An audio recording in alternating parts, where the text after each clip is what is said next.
सबसे पहले शलमणि त्रिपाठी जी आपसे शुरुआत करना चाहूंगी। पूरा का पूरा विपक्ष आपसे यही सवाल पूछ रहा है, आप पर यही आरोप लगा रहा है कि अगर कोई आपके साथ आ जाए तो आपको लगता है कि उससे ज्यादा सच्चा कोई नहीं, लेकिन विपक्ष में अगर कोई है तो पूरी की पूरी टीम लगा देते हैं आप उसे परेशान करने के लिए। ये पॉलिटिकल एजेंडा है आपका।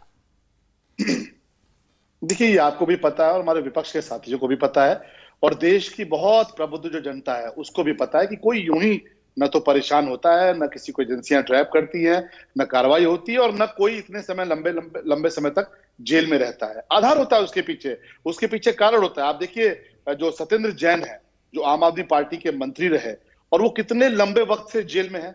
अब अगर वो गलत जेल में है तो न्यायपालिका सर्वोच्च है, संविधान सर्वोच्च है। आम आदमी पार्टी को जाना चाहिए था और छुड़ा कर लाना चाहिए था।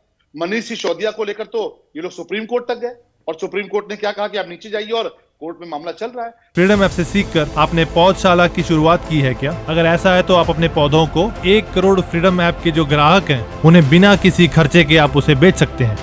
तो हम कहते हैं कि चलिए, अगर हमारे साथ आप कह रहे हैं कोई गलत व्यक्ति है तो इतने सारे जो प्रखर विपक्ष है उसको जाना चाहिए, जनहित याचिका करनी चाहिए, ये कहना चाहिए साहब कि देखिए इनको पॉलिटिकल शेल्टर इसलिए ऐसा हो रहा है।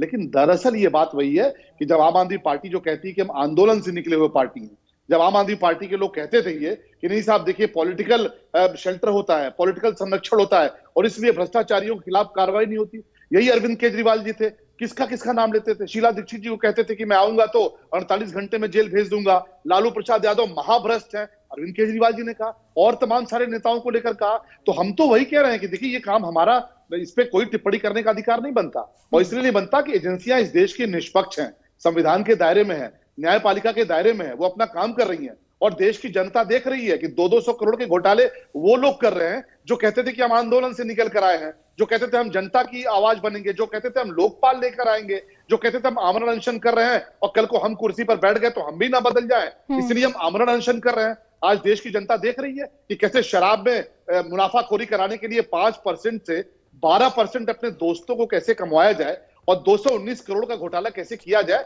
वो सबके सामने है। लेकिन त्रिपाठी जी, सवाल जो विपक्ष पूछ रहा है और जो सवाल आपकी पार्टी से पूछा जा रहा है, सरकार से पूछा जा रहा है, वो यही है ना कि सारा का सारा भ्रष्टाचार क्या सिर्फ विपक्ष में ही है? फ्रीडम ऐप से सीखकर आपने पौधशाला की शुरुआत की है क्या? अगर ऐसा है तो आप अपने पौधों को 1 करोड़ फ्रीडम ऐप के जो ग्राहक हैं उन्हें बिना किसी खर्चे के आप उसे बेच सकते हैं।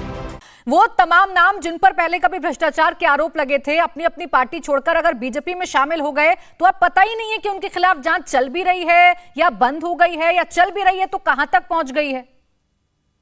चलिए, मैं आपको तो नहीं दूंगा, पर ये हमारे विपक्ष के साथी जो आरोप लगा रहे हैं उन्हीं को चुनौती देते हैं कि वो एक नाम बताएं ऐसा कि जिनकी जांच चल रही हो, बंद हो गई हो, जो हमारे साथ आए हो तो जब बंद हो गई हो। ये तो मैंने कहा ना कि देखिए ये तो सबके पास अपॉर्चुनिटी है। अगर कोई ऐसा व्यक्ति है जो आपको लगता है कि छूट रहा है, जो भ्रष्टाचारी है, उसके खिलाफ कार्रवाई होनी चाहिए, तो आपके सामने विकल्प खुला है, आप जाइए। जनहित याचिका के जरिए बहुत सारे मामले, उत्तर प्रदेश में जब समाजवादी पार्टी की सरकार थी, बहुजन समाज पार्टी की सरकार थी, तो भारतीय जनता पार्टी के बहुत सारे कार्यकर्ताओं ने जनहित याचिका की। आप देखिए एनआरएचएम स्कैम में जनहित याचिका हुई, सीबीआई जांच हो रही है, बहुत सारे लोग जेल के भीतर गए। तो आपको अगर लगता है कि आप पाक साफ हैं तो जाइए ना, लेकिन ये कहानी मत समझाइए कि साहब कल को अगर हमारी सरकार आएगी तो हम आपके साथ भी ऐसा करेंगे। इंडिया टीवी हर वक्त हर जगह डाउनलोड करने के लिए सर्च करें India TV news Google play store या ऐप स्टोर पर।